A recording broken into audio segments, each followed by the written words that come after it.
భారతదేశం నరేంద్ర మోడీ గారి నాయకత్వంలో 11 సంవత్సరాల సేవ సుపరిపాలనతో పేద ప్రజల అభ్యున్నతి కోసం పనిచేస్తున్నటువంటి తరుణంలో ప్రజల్ని కలిసి 11 సంవత్సరాల పాలన మీద నరేంద్ర మోడీ గారి అభివృద్ధి కార్యక్రమాల పట్ల మా గొంతుకగా మీడియాను ఉపయోగించుకొని గ్రామాల్లో ఉండేటువంటి ప్రజలకి వాస్తవ విషయాల్ని తెలియజెప్పాలనేటువంటి ఒక మంచి ఉద్దేశంతో కాశ్మీర్ నుంచి కన్యాకుమారి దాకా దాదాపు 736 జిల్లా కేంద్రాల్లో ఇట్లాంటి ప్రెస్ మీట్లు ఏర్పాటు చేసి 11 సంవత్సరాలుగా నరేంద్ర మోడీ గారి పాలనలో జరిగినటువంటి అభివృద్ధి గురించి ప్రజల ముందుకు రావాలనేటువంటి సంకల్పంతో ఈరోజు షాద్నగర్లో మా మీడియా మిత్రులందరినీ కలుసుకునే అవకాశం కల్పించినటువంటి రంగారెడ్డి రూరల్ అధ్యక్షులు, వేదిక మీద ఉన్నటువంటి పెద్దలందరికీ, ప్రింట్ ఎలక్ట్రానిక్ మీడియా మిత్రులందరికీ కూడా నేను మీ Raghunandan Rao, member of parliament from Medak. నా దేశం భారతదేశం విశ్వగురువుగా మారాలని నాటి నరేంద్రుడి కళని ముందుకు తీసుకెళ్తూ 2047 వికసిత భారత్ లక్ష్యంగా నరేంద్ర మోడీ గారి నాయకత్వంలో మా పూర్వ రూపమైనటువంటి భారతీయ జనసంఘని స్థాపించిన రోజు, ఆ రోజు కలలు కన్నటువంటి పెద్దలు poorest of the poor should be served first. ఎందుకు భారతీయ జనసంఘని ఏర్పాటు చేస్తా ఉన్నారు? ఈ దేశంలో కాంగ్రెస్ పార్టీ, కమ్యూనిస్ట్ పార్టీలు చాలా పెద్దగా పనిచేస్తా ఉన్నాయి కదా అని అడిగితే ఎవరినో ప్రధానమంత్రినో ఎవరినో రాష్ట్రపతినో చేస్తుంది కాదు. ఈ దేశంలో అంత్యోదయని అమలుపరచడానికి భారతీయ జనసంఘం ఏర్పాటు చేస్తా ఉన్నామని చెప్పి భారతీయ జనసంఘ వ్యవస్థాపకులు చెప్పారు. అంత్యోదయ అంటే బంతిలో ముందు బంతిలో కూర్చున్న ఆయనకి ఏం దొరుకుతుందో బంతిలో చివరి బంతిలో కూర్చున్న ఆయన కూడా అదే దొరికే లక్ష్యంతో అంత్యోదయ అనే లక్ష్యంతో భారతీయ జనసంఘం ఏర్పాటు చేసిండ్రు.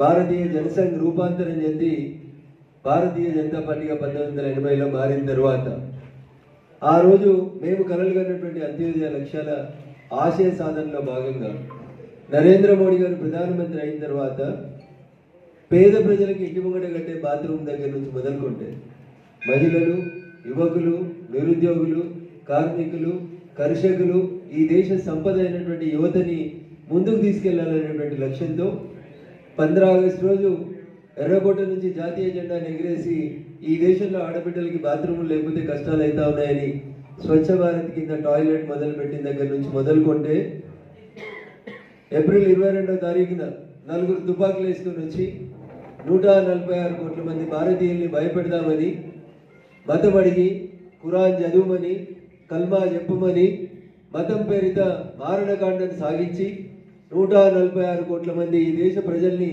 భయపెట్టిద్దామనుకుంటే మా ఇద్దరు ఆడబిడ్డలు అర్ధగంటల మిమ్మల్ని ప్రపంచ చిత్రపటంలో లేకుండా చేయగలుగుతారనేటువంటి భారతదేశ సత్తాన్ని చూపినటువంటి ఆపరేషన్ సింధూర్ వరకు ఏం చేసినా, ఏ నిమిషం పనిచేసినా నరేంద్రుడి నాయకత్వంలో గత 11 సంవత్సరాల్లో ప్రతి రంగంలో భారతీయ జనతా పార్టీ పాలన, నరేంద్ర మోడీ గారి పాలన ప్రపంచానికి ఆదర్శంగా మారింది.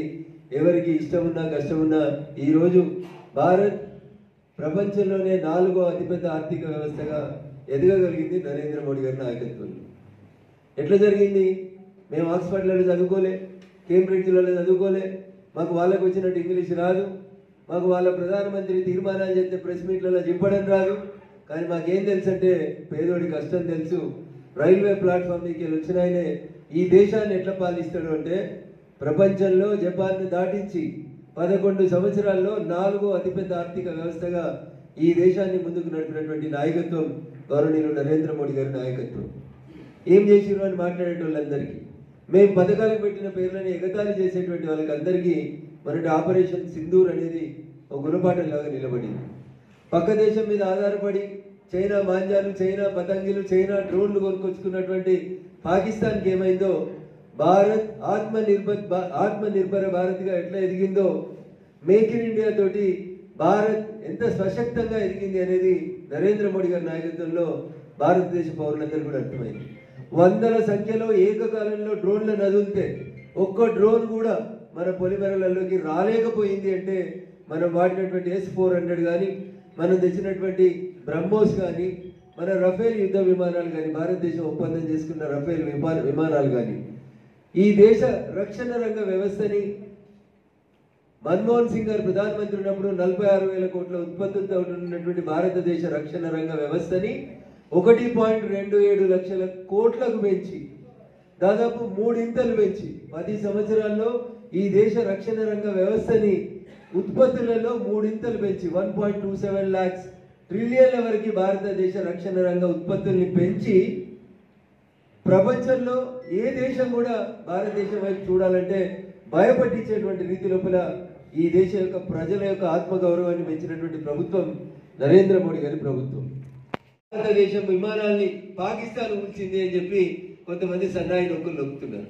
దురదృష్టం, పాకిస్తాన్ ప్రధానమంత్రి బయటకు వచ్చి మేము 9వ తారీఖు నాడు యుద్ధం మొదలు పెడదాం అనుకుంటే రాత్రికి రాత్రే మా వాయు శిబిరాలన్నింటినీ కూల్చేసింది భారతీయ వాయుసేన అని చెప్పి పాకిస్తాన్ ప్రధానమంత్రి ఒప్పుకుంటున్నాడు. కానీ ఈ దేశంలో పుట్టి 125 సంవత్సరాల చరిత్ర ఉన్న పార్టీ అని చెప్పుకునేటువంటి పార్టీని నడిపేటువంటి నాయకులు ఇంకా దీనికి సబూతులు అడుగుతా ఉన్నారు.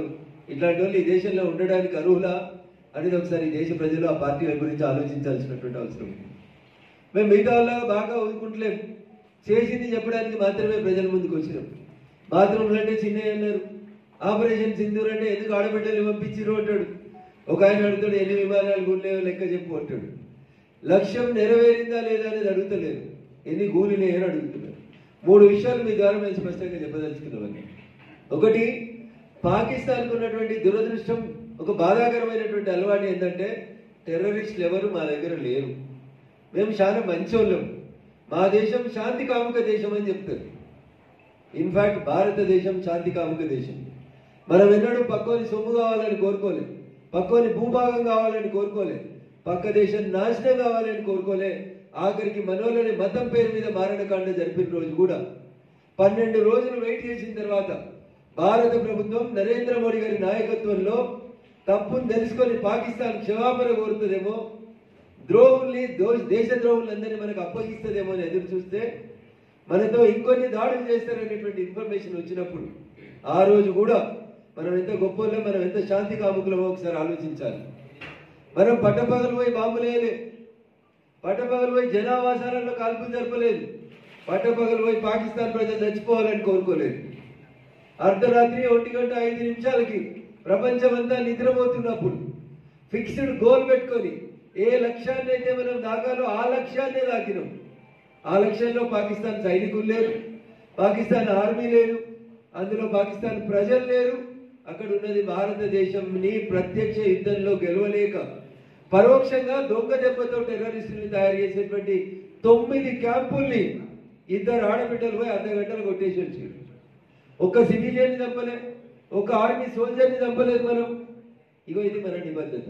చేతగాంతరంగా భావించి భారతదేశం యుద్ధం చేసేందుకు వచ్చిందని ప్రపంచ చిత్రపటంలో తప్పుడు ప్రచారాలు చేస్తున్నటువంటి పాకిస్తాన్ గురించి ప్రపంచ దేశాలన్నింటికి చెప్పడానికి కొంతమంది ఎంపీల డెలిగేషన్స్ని నరేంద్ర మోడీ గారి నాయకత్వంలో వివిధ దేశాలకు పంపడం జరిగింది. 3 మాటలు నేను మీకు చెప్తాను. దాంట్లో ఒకటి, ఒసామా బిన్ లాడెన్. ప్రపంచం అంతా ఒసామా బిన్ లాడెన్ కోసం వెతుకుతుంది, ముఖ్యంగా అమెరికా. ఇలా సిగ్గుండాలి అమెరికాకి. పాకిస్తాన్ సైన్యాధిపతిని పిలిచి వాళ్ళ పర్యటనకి చీఫ్ గెస్ట్గా పిలుస్తూ ఉన్నారు. కొంచెం దింగితంగా అనుకుండాలి అమెరికాలకి. ఏం చేసిండో ఒసామా బిన్ లాడెన్? ట్విన్ టవర్స్ని కొట్టొచ్చిన తర్వాత ఒసామా బిన్ లాడెన్ కోసం మొత్తం అమెరికాలో ఉన్నటువంటి అన్ని స్పై ఏజెన్సీస్ వెతుకుతుంటే తీసుకొచ్చుకొని మిలిటరీ బేస్ పక్కన మంచి బంగ్లా కట్టించి దాచిపెట్టిన దేశం ఏంటంటే అది పాకిస్తాన్. ఆఖరికి ఒసామా బిన్ లాడెన్ని కొట్టి ఆ శవాన్ని కూడా తీసుకుపోతే కూడా పాకిస్తాన్ వాళ్ళు సపోర్ట్ చేయలేదు. ఇది పాకిస్తాన్ చేసిన మొదటి తప్పు, అమెరికాకు తెలిసిన తప్పు, ప్రపంచానికి అంతా తెలిసిన తప్పు. తీవ్రవాదాన్ని పాకిస్తాన్ ఎట్లా పెంచి పోషిస్తుంది. మేము ఎప్పుడు అట్లా చేయలేదు. ముంబైలో తాజ్ హోటల్ నుంచి దాడులకు వచ్చిర్రు, చేతికి ఇట్లే తాళ్ళు కట్టుకొని హిందువులాగానే వచ్చిర్రు. ఒక్కడు దొరికితే దొరికిన వాళ్ళు ఇంటి అడ్రస్, ఫోన్ అడ్రస్ అన్నీ వెతికితే వారి అన్ని అడ్రస్లు పాకిస్తాన్లో తేలినాయి. అయినా పాకిస్తాన్ ఒప్పుకోదు, మేము టెర్రరిస్టులకు సంబంధం లేదని చెప్తాం. ఇది 2వ సాక్ష్యం ప్రపంచం ముందు కనబడింది. 3వ సాక్ష్యం మన పహల్గాంలో జరిగినటువంటి సంఘటన. ఇన్ని దురదృష్టకరమైన సంఘటనలు జరుగుతూ ఉంటే కూడా భారత ప్రభుత్వం, భారత సైన్యం చాలా స్పష్టంగా కేవలం మా దేశం, మా ప్రజలు బాగుండాలి, మేము 2047 కల్లా వికసిత భారత్ ఎట్లా కావాలనేటువంటి ఆలోచనతో మేము ముందుకు పోతా ఉంటే దుర్మార్గంగా ఈ దేశంలో ఉన్నటువంటి ప్రశాంతతని జడగొట్టేందుకు జమ్మూ కాశ్మీర్ ఆర్థిక వ్యవస్థను చిన్నాభిన్నం చేసేందుకు మూర్ఖంగా వాళ్ళు బిహేవ్ చేస్తూ ఉంటే 3.5 దశాబ్దాల తర్వాత ఒక న్యూ ఎడ్యుకేషన్ పాలసీని తీసుకొచ్చి లర్నింగ్ బై డూయింగ్తో పాటు ప్రజలకి ఈ దేశానికి ఏమవసరమో నలంద లాంటి విశ్వవిద్యాలయాన్ని పునరుద్ధరిస్తూ కొత్త జాతీయ విద్యా విధానాన్ని తీసుకొని వచ్చి నరేంద్ర మోడీ గారి నాయకత్వంలో ప్రజలు ముందుకు పోతా ఉన్నారు. ఈ దేశం సుమారు 73% లిటరసీ రేట్ వరకు ఎదిగింది అంటే అది నరేంద్ర మోడీ గారి నాయకత్వంలోనే జరిగింది. ఇబ్బంది లేకుండా చేసినాం. ఆఖరికి వ్యవసాయ కూలీలు దొరుకుతలేరు అనుకుంటే డ్రోన్లతోటి మహిళలు పోయి వాళ్ళ పొలాలలో మందులు పిచికారీ చేసేంత గొప్పగా ఈ దేశాన్ని ఆత్మ నిర్భర భారత్ వైపు నడిపినాడు గౌరవ ప్రధాని నరేంద్ర మోడీ గారు. డిక్కీ అని దేశవ్యాప్తంగా ఉన్నటువంటి దళిత పారిశ్రామికవేత్తల్ని ఎంకరేజ్ చేసేటువంటి ఆర్గనైజేషన్ లో ఉదయం నుంచి సాయంత్రం దాకా పార్టిసిపేట్ అయినటువంటి ఒకే ఒక ప్రధాని ఈ దేశంలో గౌరవనీయులు నరేంద్ర మోడీ గారు. అట్లా దళితుల గురించి మాట్లాడినా, స్టార్టప్ల గురించి మాట్లాడినా, రైతన్నల గురించి మాట్లాడినా, యూరియా గురించి మాట్లాడినా, నూతన విద్యా విధానం 2020 గురించి మాట్లాడినా అది మోడీజీ గారి నాయకత్వంలోనే ఈ దేశం లోపల జరిగినటువంటి అభివృద్ధి తప్ప ఇంకొకటి కాదు. కాంగ్రెస్ హయాంలో కొద్దిగా లేస్తే బొగ్గమ్మూరు అంటే కుంభకోణం, ఆటల పోటీలు ఆడేరు అంటే కుంభకోణం, భూమి నుంచి మొదలుకుంటే ఆకాశం దాకా 2G స్పెక్ట్రమ్, బొగ్గు, క్రీడలు, ఏ ఆటల పోటీలు తీసుకున్నా ఏది తీసుకున్నా కాంగ్రెస్ అంటేనే కంపు, కాంగ్రెస్ అంటేనే అవినీతి, కాంగ్రెస్ అంటేనే కుంభకోణం అనే స్థితి నుంచి ఈ 11 ఏళ్లలో మేము పారదర్శకంగా ఉన్నాం. నేను చేసిన ప్రతి పనిని ప్రజల ముందు ఇచ్చినాం. ఇప్పటిదాకా ఈ దేశంలో ఏ ప్రజాప్రతినిధి, ఏ రాజకీయ నాయకుడు, ఏ పార్టీ ఇగో ఈ 5 ఏళ్లలో నేను ఈ పని చేసిన ప్రోగ్రెస్ కార్డుతో ముందుకు రాలేదు. ఇగో ఇది 11 ఏళ్లలో నేను ఈ దేశానికి చేసిన సేవ అని చెప్పుకొని ధైర్యంగా ముందుకు వస్తా ఉన్నాను. కాబట్టి సేవ సుశాసన పేరిట నరేంద్ర మోడీ గారి నాయకత్వంలో 11 సంవత్సరాల్లో మేము చేసినటువంటి అభివృద్ధికి భారతీయ జనతా పార్టీ నాయకులమైనటువంటి మేమందరం కూడా గర్వపడుతూ ఇక్కడికి వస్తా ఉన్నాం. మీ ముందుకు వచ్చి ప్రజలకు చేసినటువంటి పథకాలకు సంబంధించి చెప్తా ఉన్నాం. ఎప్పుడైనా ఇన్కమ్ ట్యాక్స్ పెరిగితే ఒక 50,000 పెరుగుతుండే అన్న. 2 ఉంటే 2.5 లక్షలు అయితే, 2.5 లక్షలు ఉంటే 3 అవుతుండే, 3 ఉంటే 3.5 లక్షలు అవుతుండే. కానీ చారిత్రాత్మకంగా మొన్న జరిగినటువంటి బడ్జెట్లో ఒకేసారి ఎవరు ఊహించని రీతి లోపల ఇన్కమ్ ట్యాక్స్ ఎగ్జంప్షన్ ని 12 లక్షలకు పెంచి మధ్యతరగతి ప్రజలు మాకేమొస్తుంది అని అడిగితే ఇన్కమ్ ట్యాక్స్ ఎగ్జంప్షన్ ని 12 లక్షలకు పెంచినటువంటి ప్రభుత్వం ఆలోచన విధానం నరేంద్ర మోడీ గారి ఆలోచన విధానం. దళితుల కోసం 1.5 లక్షల కోట్లు మొన్నటి బడ్జెట్ లో కేటాయించడం, ట్రైబ్స్ కోసం 1.27 లక్షల కోట్లని ట్రైబ్స్ కోసం కేటాయించడం. చాలా మంది ముచ్చట చెప్తారు తెలంగాణలో. మరి రాహుల్ గాంధీ చెప్పిండు ఎవరు ఎంతుంటే వాళ్ళకంతా. ఏం చెప్తారన్నా, ఎవరు ఎంతుంటే వాళ్ళకంతా. అందుకని మేము కులగణన చేస్తాం, మేము జనగణన చేస్తామని ముచ్చట చెప్తుంటారు. నేను మీ ద్వారా ప్రపంచానికి ఒక మాట చెప్పదలుచుకున్నాను. మీరు ఎప్పుడు నరేంద్ర మోడీ గారి క్యాబినెట్ ని తీసుకొని చూసినా 100కి 80 మంది ఎవరున్నారు క్యాబినెట్ లో మంత్రులు అంటే ఎస్సీలు, ఎస్టీలు, మైనార్టీలు, మహిళలు, ఈ రకంగా ఓబీసీలు. మొట్టమొదటిసారి నుంచి 27 మంది ఓబీసీలకి మంత్రిత్వ శాఖలు ఇస్తూ వస్తున్నటువంటి ప్రభుత్వం నరేంద్ర మోడీ గారి ప్రభుత్వం. మేము 100కి 80 ఇస్తా ఉన్నాం. ఎవరి లెక్క వాళ్ళకి ఎంత ఉండాలో మేము ప్రాక్టికల్గా చేసి చూపెడుతున్నాం. వీళ్ళు నోరుతో చెప్తారు, నోసంతో ఎక్కిరిస్తారు. తెలంగాణ రాష్ట్రంలో ఉన్నటువంటి మంత్రుల్ని లెక్కేసుకుంటే ఎంతమంది మంత్రులు ఉన్నారు, ఎన్ని మంత్రిత్వ శాఖలు ఎవరి వాళ్ళకి రావాలో ఒకసారి లెక్కేసుకోవాలి. ఎవరి వాళ్ళకి రావాలంటే మొన్న ఇచ్చిన 3 లేకపోతే అంతకుముందు ఉన్న ఇంబ్యాలెన్స్ ఎట్లుండేనో ఒకసారి ఆలోచించుకోవాలి మన మంత్రివర్గంలో. అందుకని కాంగ్రెస్ మాటలతోటి కాలం వెళ్ళబుచ్చితే భారతీయ జనతా పార్టీ చేతంతో చేస్తూ వచ్చింది. 2014 మే నరేంద్ర మోడీ గారు మొదటిసారి ప్రధానమంత్రి అయిన నుంచి ఈ రోజు దాకా మోడీ గారి కేబినెట్ ఎప్పుడు చూసినా మినిమం 75, మాక్సిమం 80% బీసీలు, ఎస్సీలు, ఎస్టీలు తప్ప ఇంకొకరు లేరు. అందుకనే భారతీయ జనతా పార్టీ నాయకత్వంలో మీరు ఎప్పటికీ పేదల కోసమే మాట్లాడతారా అంటే అగ్రవర్ణాలలో ఉన్న పేదలకు కూడా ఓబీసీ రిజర్వేషన్లను తెచ్చినటువంటి పార్టీ ప్రభుత్వం ఏదైనా ఉందంటే అది నరేంద్ర మోడీ గారి ప్రభుత్వమే తప్ప ఇంకొకటి కాదు. ఈ రకంగా విశ్వగురువుగా మలిచేందుకు మేము చేస్తున్నటువంటి ప్రయత్నంలో భాగంగా ఈ రోజు 4వ స్థానానికి ఎదిగింది. 2047 వరకు 100% వికసిత భారత్ లక్ష్యంగా మా అడుగులు పడతాయి. కొంతమంది మీడియా మిత్రులు ఈ మధ్యలో నన్ను మొన్న నాగర్ కర్నూలు జిల్లాకు పంపించినారు. 4-5 చెప్పురి మీరు చేసిన మంచి పనులను అడిగారు. 4-5 కాదన్నా, చెప్తే రామాయణం అంత ఉంటుంది, రాస్తే రామాయణం అంత ఉంటుంది, చెప్తే భాగవతం అంత ఉంటుంది. ముచ్చటగా ఒక 3 ముచ్చట్లు చెప్పి ముగిస్తా అని చెప్పిన నేను. మా మీద మీరు ఊకేసే నిందేందంటే బీజేపీ వాళ్ళు రామ మందిరం కట్టరు, ఎలక్షన్లు రాగానే రామ మందిరం కడతామని ఎమోషన్స్ని క్రియేట్ చేస్తారు అంటారు. ఎవరు కట్టిరన్న రామ మందిరం? ఈ దేశంలో ప్రపంచంలోనే అంత గొప్పగా కనీసం ఒక రాయి దొరకకుండా, ఒక చిన్న సంఘటన జరగకుండా అన్ని వర్గాల ప్రజల్ని ఒప్పించి మెప్పించి ప్రపంచంలో భవ్యమైనటువంటి ఒక రామ మందిరం కట్టింది భారతీయ జనతా పార్టీ నరేంద్ర మోడీ గారి నాయకత్వంలో తప్ప ఇంకొకటి కాదు. మీకు గుర్తుంటుంది, జమ్మూ కాశ్మీర్లో ఒక మాజీ ముఖ్యమంత్రి ఉంటుంది, ఒక ఆమె చెప్పింది, ఒక్క మోడీ కాదు 100 మంది మోడీలు వస్తే కూడా ఆర్టికల్ 370 రద్దు చేయనియేమో అన్నది. మోడీ ఒక్కరే ఉన్నారు. ఆర్టికల్ 370 రద్దు అయింది, ఆర్టికల్ 35A రద్దు అయింది. జమ్మూ కాశ్మీర్లో ఎలక్షన్స్ అయినాయి, ప్రజలు ఎన్నుకున్న ప్రభుత్వం వచ్చింది.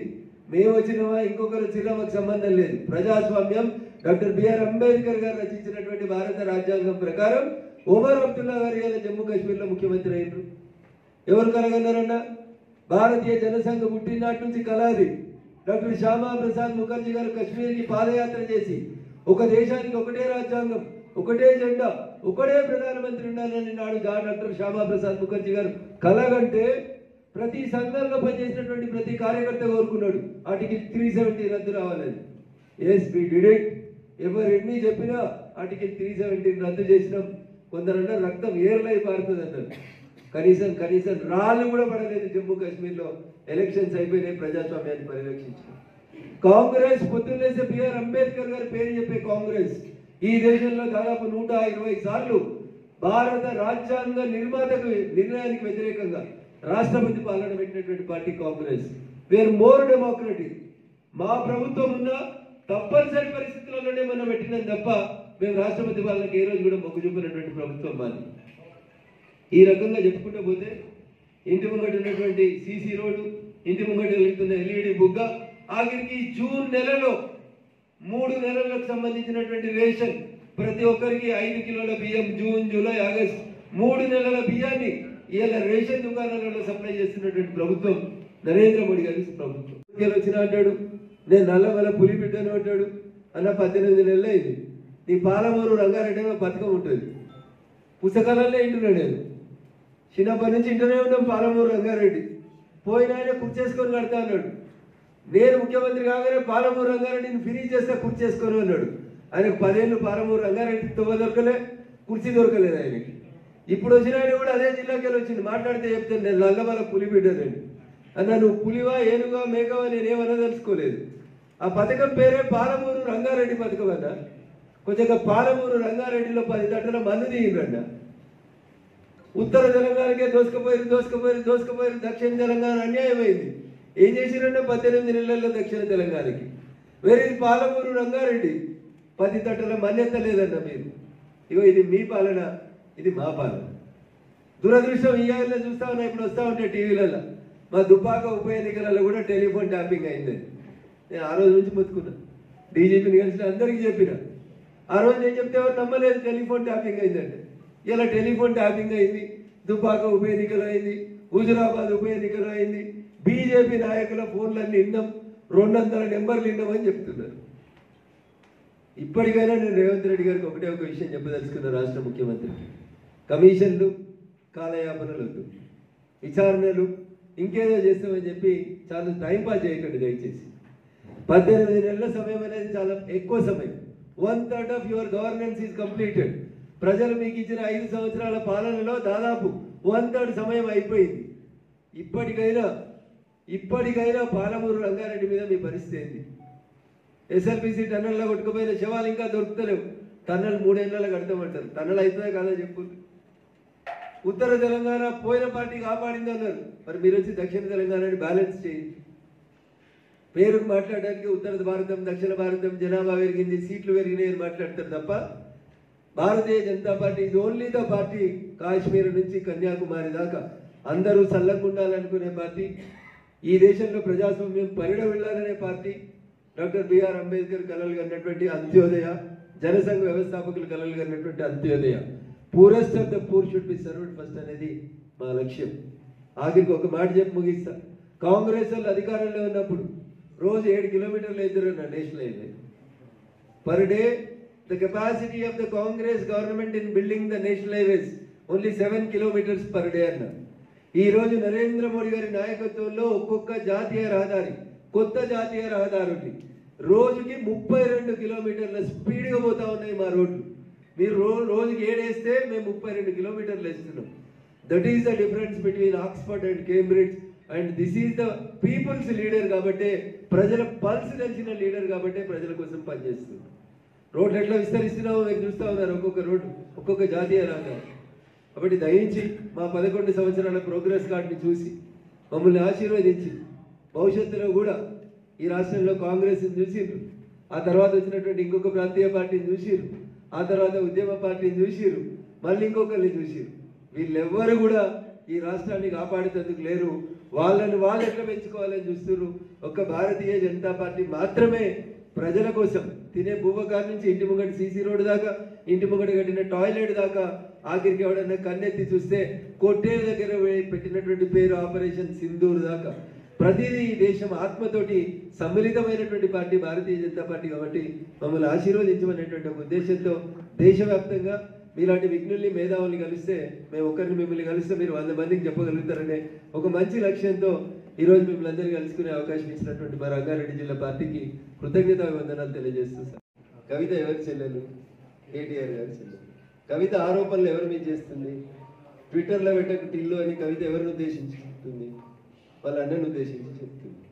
మా నాయన చుట్టూ దయ్యాలు ఉన్నాయని కవితమ్మ చెప్పింది. ఇక దీంట్లో రఘునందన్ మాట్లాడితే ఏం బాగుంటుంది? దయ్యాల్ని పక్కన పెట్టుకున్న కేసీఆర్ అన్న మాట్లాడాలి, ట్విట్టర్లో పోస్టింగ్లు పెడుతున్న కేటీఆర్ గారు అన్న మాట్లాడాలి. మధ్యలో నేను మాట్లాడితే ఏం బాగుంటుంది అన్న? అదే ఇంటి పంచాయతీ, ఆస్తి పంచాయతీ, వారసత్వ పంచాయతీ, ఎవరిని ఎవరు చంపుకోవాలనేటువంటి పంచాయతీ తప్ప మధ్యలో ఏముందన్న? అందులో ప్రజలకు ఏం ఉపయోగం ఉంది అందులో చెప్పు. మీ నాయన చుట్టూ దయ్యం ఉంటే మాంత్రికుడిని తీసుకుపోయి పోగేసుకోవాలి, ఊదు పోగేసుకొని కాపాడుకోవాలి. ఆయనను ఎవరొద్దంటున్నారు? అది మా పంచాయతీ ఎట్లయితుంది? కవితమ్మ మీద మాట్లాడాల్సిన కేసీఆర్ గారు మాట్లాడారు, కవితమ్మ మీద మాట్లాడాల్సిన కేటీఆర్ గారు మాట్లాడారు, వారి బావగారు మాట్లాడారు. మధ్యలో మేమెందుకు మాట్లాడాలండి ఆ పంచాయతీ? ప్రతి చిన్న విషయానికి ఇక్కడ మనం ఆలోచించాల్సింది. నేను ఇంతసేపు చెప్పింది భారతదేశం ఎదిగింది, విశ్వగురువుగా పెరిగింది. భారతదేశాన్ని చూస్తే పక్కన ఉన్న వాళ్ళు భయపడుతున్నారు, కానీ మనం ఇంకెవరో చెప్తే వినేటువంటి పరిస్థితుల్లో లేవన్నా. కాంగ్రెస్కి అబద్ధాలని ప్రచారం చేయడం తప్ప, గోబెల్స్ని ప్రచారం చేయడం తప్ప ఇంకొకటి లేదు. ట్రంప్ జోక్యంతో ఇంకొకరి జోక్యంతో చేయలేదు. నేను ఇందాకే చెప్పినాను, మనం యుద్ధం మొదలు పెట్టలేదండి. మనం ఏం చేసినాం? మన మీదకి వస్తున్నటువంటి ముష్కర్లకి ట్రైనింగ్ ఇస్తున్న చిల్లర క్యాంపుల్ని కొట్టేసుకొచ్చినాం. మనం దొంగల్ని కొట్టాం, టెర్రరిస్ట్ని కొట్టాం, టెర్రరిస్ట్ని తయారు చేస్తున్న ఫ్యాక్టరీలని కథం చేసి వచ్చినామన్నా. దీనికి సాక్ష్యం మీకు ఇంకా లాస్ట్కి ఇంకోటి చెప్పొచ్చు. వాళ్ళ శవాల గురించి దహనం జరుగుతుంటే పాకిస్తాన్ సైన్యం వచ్చి యూనిఫామ్లో నిలబడి ప్రపంచం కూడా కనబడ్డదన్న. ఇంతకంటే చిల్లర ఏముంటుందన్న? అట్లాంటి ద్రోహులను ఏరేసినాం తప్ప పాకిస్తాన్ ప్రజలని, పాకిస్తాన్ సైన్యాన్ని, పాకిస్తాన్ ఆస్తులని మనం ఎక్కడ కూడా ధ్వంసం చేయాలని కోరుకోలేదు. భారతదేశం యుద్ధ కాముక దేశం కాదు, శాంతి కాముక దేశం అంట. ట్రంప్ చెప్తానో ఇంకొకటి చెప్తానో వినేటట్టు లేరు. 56 ఇంచుల ఛాతీ ఉన్నటువంటి నరేంద్ర మోడీ గారి నాయకత్వంలో, అందుకనే చెప్తా ఉన్నాం మేము, చాలా మంది సైన్యంలో లక్షల మంది పురుషులు ఉండగా 2 ఆడబిడ్డల్ని పంపారు. ఇద్దరిని వాళ్ళు ఏ మతం అయితే మాదని చెప్పుకొని వచ్చి గర్వంగా కొట్టిరో ఆ మతానికి చెప్పిన ఒక ఆడబిడ్డను కూడా పంపించాలి గుణపాఠం చెప్పేసి. ఎందుకంటే ఎక్కువ ఏముంటుంది? కాంగ్రెస్కు సాక్ష్యాలు కావాలంటే ఇంకా మనం చెప్పడానికి ఏముండదు.